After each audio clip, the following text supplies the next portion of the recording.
الحمد للہ رب العالمین والصلاة والسلام علی اشرف الانبیاء والمرسلین اما بعد فاعوذ باللہ من الشیطان الرجیم بسم اللہ الرحمن الرحیم رب اشرح لی صدری ویسر لی امری واحلل عقدۃ من لسانی یفقہوا قولی اللہم انفعنا بما علمتنا وعلمنا ما ينفعنا وزدنا علما آمین یا رب العالمین۔ میں چلتا چلا جا رہا تھا اور سوچ رہا تھا کیا الگ ہی دنیا ہے یہ۔ چلتے چلتے خوبصورت کتبے پہ میری نظر پڑی۔ کسی نے بڑی نفیس خطاطی سے لکھا ہوا تھا، سائرہ بیگم، 1970 سے 2005 تک۔ سنگ مرمر سے بنے ہوئے اس کتبے کو لگتا تھا کسی نے بڑے شوق سے بنوایا ہے، اس کے پیچھے بھی کوئی کہانی ہوگی۔ صرف اتنی چھوٹی سی عمر پائی، 35 سال۔ میں ابھی سوچوں میں ہی گم تھا کہ بابا جی نہ جانے کہاں سے آ گئے، کب وہ میرے پیچھے آ کے کھڑے ہو گئے اور مجھے کتبے پہ غور کرتے ہوئے دیکھ کے کہا، اس عورت کو میں نہیں بھلا سکتا۔ جب یہ لائی گئی تھی تو اس کے بچے بھی آئے تھے اس کے جنازے کے ساتھ، چھوٹے چھوٹے 4 بچے بے قابو ہو رہے تھے غم سے۔ ان کا رونا مجھ سے دیکھا نہیں جا رہا تھا، جیسے وہ ماں کے لیے بلک رہے تھے۔ یہ کہہ کے بابا جی تو چلے گئے اور میں وہیں بیٹھا سوچنے لگا، اگر آج یہ عورت کھڑی ہو سکے تو کیا کرے گی؟ بھاگ کے اپنے بچوں سے لپٹ جائے گی، ان کو گلے لگائے گی، ان کو چومے گی، ان کے صدقے واری جائے گی۔ مگر یہ بیچاری اب کیا کر سکتی ہے؟ کتنی تڑپتی ہوگی اپنی اولاد کے لیے۔ اب اس کے بچے کتنے بڑے ہو گئے ہوں گے۔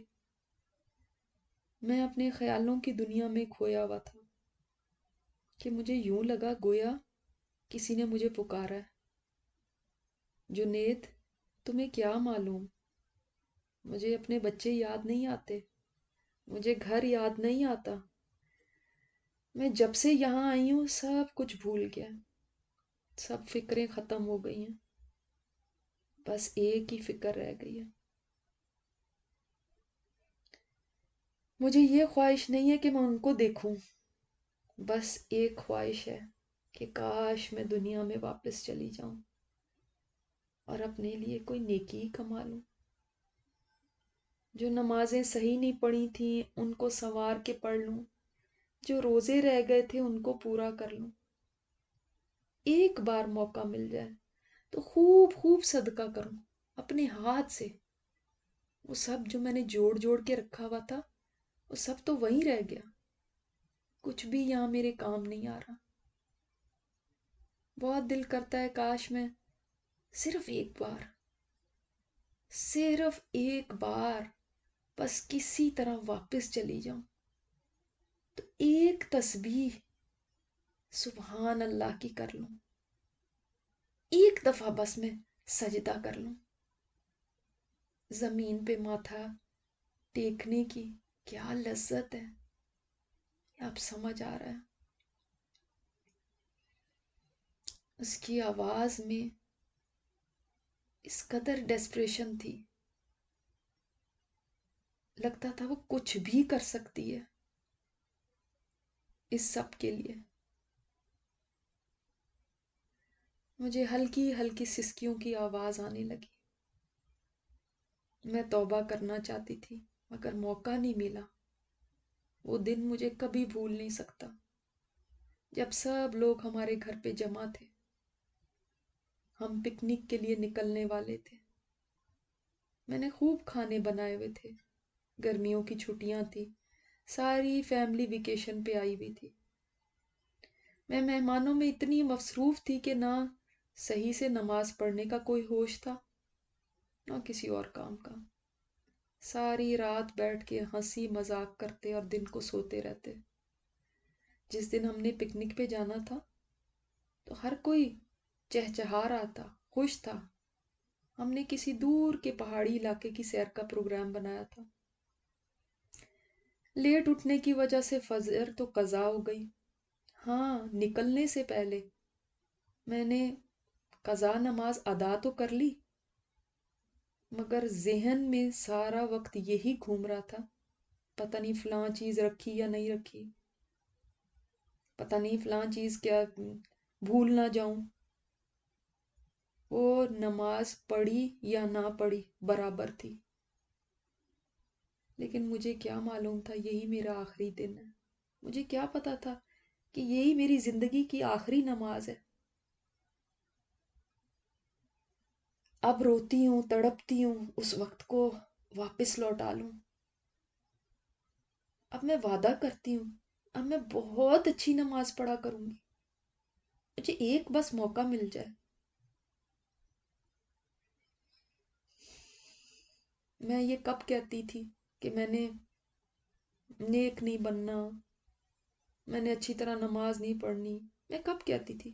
بس مصروفیت اتنی ہوتی تھی کہ وقت کا پتہ ہی نہیں چلتا تھا۔ اس دن تمام فیملیز الگ الگ گاڑیوں میں خوشی خوشی اپنی منزل کی طرف روانہ ہوئے، مگر میں اپنے آخری سفر کی طرف روانہ ہو رہی تھی۔ گاڑی کو حادثہ پیش آیا اور میری دنیا ختم ہو گئی۔ باقی لوگ تو بچ گئے، مگر مجھے اس سے کیا؟ میرا تو کچھ بھی نہیں بچا۔ آج میری آہیں سننے والا کوئی نہیں ہے۔ میں چیختی ہوں، روتی ہوں کہ بس ایک دن اور مل جائے، چلو ایک دن نہ صحیح آدھا دن ہی مل جائے، چلو آدھا نہ صحیح ایک گھنٹہ یا چند لمحات ہی مل جائیں، اگر اتنے سالوں سے مانگ رہی ہوں، یہ خواہش پوری نہیں ہوئی۔ جنید، تم لوگ بڑے خوش قسمت ہو، تم دعائیں مانگ سکتے ہو، تمہیں امید ہوتی ہے کہ تمہاری دعائیں قبول ہوں گی، تم خواہشیں کر سکتے ہو، تمہاری خواہشات پوری ہونے کی گنجائش ہے۔ ہم یہاں وہ لوگ ہیں جن کی اب کوئی خواہش پوری نہیں ہو سکتی اور کوئی دعا قبول نہیں ہونی۔ دیکھو نا، میں کچھ بڑی چیزیں نہیں مانگتی، میری کوئی لمبی لسٹ بھی نہیں ہے، سوائے اس کے کہ چند لمحوں کے لیے کوئی مجھے زندگی ادھار دے دے۔ ایک بار توبہ ہی کرنے کے لیے مانگ رہی ہوں نا۔ مجھے تو اتنا اچانک جانا پڑا کہ توبہ کا موقع ہی نہیں ملا۔ میرے تو وہم و گمان میں بھی نہ تھا کہ میں اتنی جلدی چلی جاؤں گی۔ 35 سال، ویسے 35 سال کہنے کو 13,000 دن تھے، مگر یہ 13,000 دن کیسے اڑ گئے، کیسے ہاتھوں سے نکل گئے۔ ان میں کئی بار موقع آئے تھے کہ میں بالکل فارغ ہوتی تھی، مگر جب فارغ ہوتی خود کو کسی نہ کسی مصروفیت میں ڈال لیتی، خود ہی کام کھول کے بیٹھ جاتی تھی، ورنہ انٹرنیٹ کے آگے یا ٹی وی لگا کے بیٹھی ہوتی۔ میرے شوہر بڑے ہی نیک انسان تھے، مجھے ابھی بھی یاد ہے، کبھی مجھے کہتے تھے سائرہ کیوں وقت ضائع کرتی ہو، اٹھ کے کچھ ذکر کر لو، کچھ قرآن پڑھ لو، اور میں بڑے نخرے سے کہتی ہے کیا آپ بھی مجھے ہر وقت یہی کہتے رہتے ہیں، ریلیکس بھی نہیں ہونے دیتے کبھی، اور وہ خاموشی سے چلے جاتے تھے۔ اس کے بعد اس کی سسکیاں تھیں جو رونے میں بدل چکی تھیں، یوں لگتا تھا وہ رو رو کے خود کو ہلاک کر لے گی، مگر وہ تو ہلاک ہو ہی چکی تھی۔ اس کی بے بسی دیکھ کر میری آنکھوں میں آنسو آ گئے۔ وہ لاچاری سے کہنے لگی کچھ اور نہیں مانگتی، کچھ اور نہیں کہتی، بس ذرا سی زندگی چاہیے۔ میں تو یہ بھی نہیں کہتی مجھے بچوں کا ساتھ چاہیے، میں تو یہ بھی نہیں کہتی میں نے ان کی خوشیاں دیکھنی ہیں۔ موت مجھے بتا کے ہی نہیں آئی، بتا کے آتی تو میں کچھ کر لیتی، میرے تو وہم و گمان میں بھی نہیں تھا۔ ایسا نہیں کہ میں نے کبھی کسی کو اس عمر میں مرتے نہیں سنا تھا، مگر پھر وہ خاموش ہو گئی۔ اور طویل خاموشی کے بعد کہنے لگی، مگر میں نے یہ نہیں سوچا تھا کہ میں بھی مر سکتی ہوں۔ جنید، تم لوگ روزہ کھولتے ہوئے دعائیں کرتے ہوگے، روزے بھی رکھتے ہوگے، تم کتنے خوش قسمت ہو، تم کتنے خوش قسمت ہو، تم 2 رکعت نماز پڑھ سکتے ہو، تمہارے سامنے کتنے سارے موقع ہیں، تم جب چاہو سبحان اللہ کہہ دو، تم جب چاہو الحمدللہ کہہ لو، تم جب چاہو اللہ اکبر کہتے رہو، چاہے سارا دن اللہ کا ذکر کرتے رہو۔ کتنی بڑی دولت ہے تمہارے پاس۔ دیکھو آج میں ایک بار بھی کہوں تو اس سے کوئی فرق نہیں پڑے گا، 100 بار کہوں تب بھی میرے میزان میں ذرا برابر بھی فرق نہیں آئے گا۔ میں کچھ بھی کر لوں، کچھ بھی کہہ لوں، میرا نامہ اعمال بند ہو چکا ہے۔ جنید، یہ خزانہ ہے جو تمہارے پاس ہے، تم نہیں قدر جانتے اس کی، تمہیں پتہ ہی نہیں ہے کہ جب یہ دولت چھن جاتی ہے تو پھر آپ ترستے ہو اس کے ایک لمحے کے لیے، سال ہا سال کے لیے نہیں، پوری تسبیح کرنے کے لیے نہیں، ایک سبحان اللہ کے لیے، پوری نماز پڑھنے کے لیے نہیں، صرف ایک سجدے کے لیے آپ ترستے ہو۔ آپ مانگتے ہو ایک لمحہ کہ کہیں سے آپ کو مل جائے۔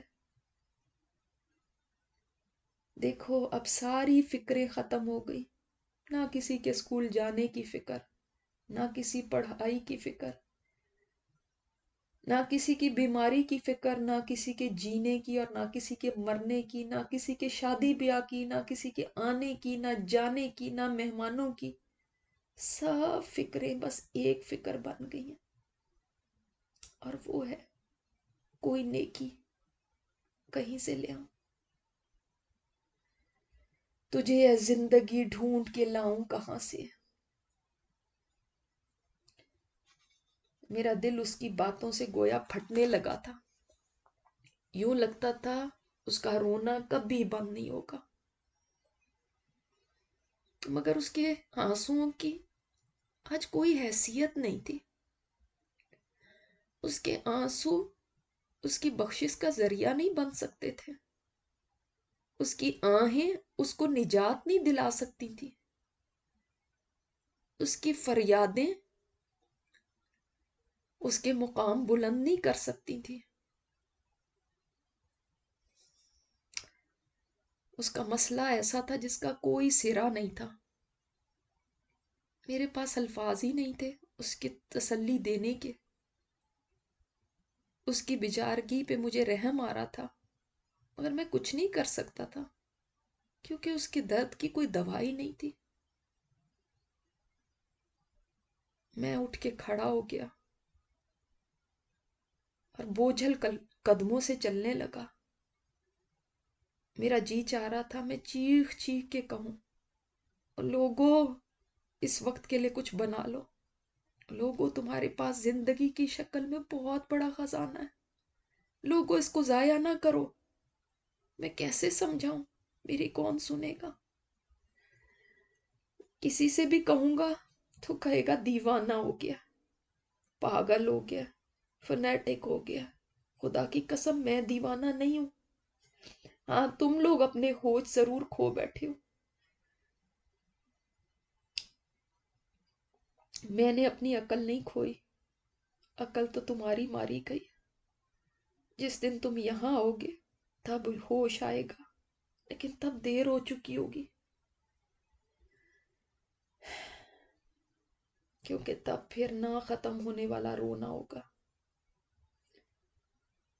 میں چلتا چلا جا رہا تھا اور مجھے ایسے محسوس ہو رہا تھا بہت قیمتی چیز کوئی میرے ہاتھ لگ گئی ہے، اور وہ ہے زندگی کی مہلت۔ مجھے اس قیمتی چیز کو بہت احتیاط سے استعمال کرنا ہے۔ واقعی میرے پاس کتنا بڑا خزانہ ہے، بے اختیار میری زبان سے نکلنے لگا، سبحان اللہ، الحمدللہ، لا الہ الا اللہ، اللہ اکبر۔ میں ابھی یہ بول سکتا ہوں، ہاں ابھی میں یہ بول سکتا ہوں۔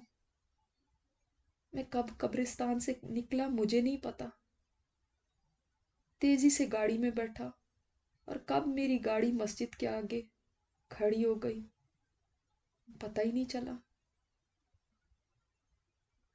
یوں لگ رہا تھا ابھی کہیں گنے چنے یہ سانس ختم نہ ہو جائیں۔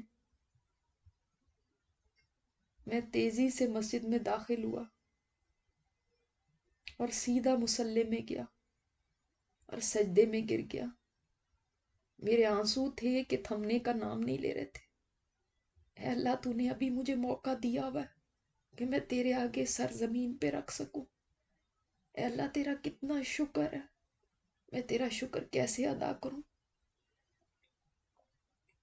کہ میں ابھی سجدہ کر سکتا ہوں۔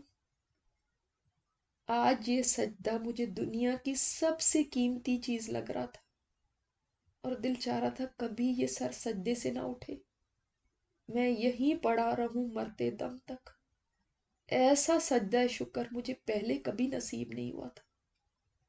واقعی میں دنیا کا امیر ترین انسان ہوں کہ میرے پاس زندگی کی دولت ہے۔ میں جب چاہوں سبحان اللہ کہہ دوں، جب چاہوں سجدہ کر لوں، جب چاہوں صدقہ کر دوں، جب چاہوں رو رو کے اپنے رب کو منا لوں، جب چاہوں توبہ استغفار کر لوں۔ یہ قیمتی دولت نہیں تو اور کیا ہے؟ اگر آپ میری بات سن رہے ہیں تو آپ کے پاس بھی یہ خزانہ موجود ہے۔ اس کے ہاتھ سے نکلنے سے پہلے اس سے فائدہ اٹھا لیجیے۔ اللہ آپ کا حامی و ناصر ہو۔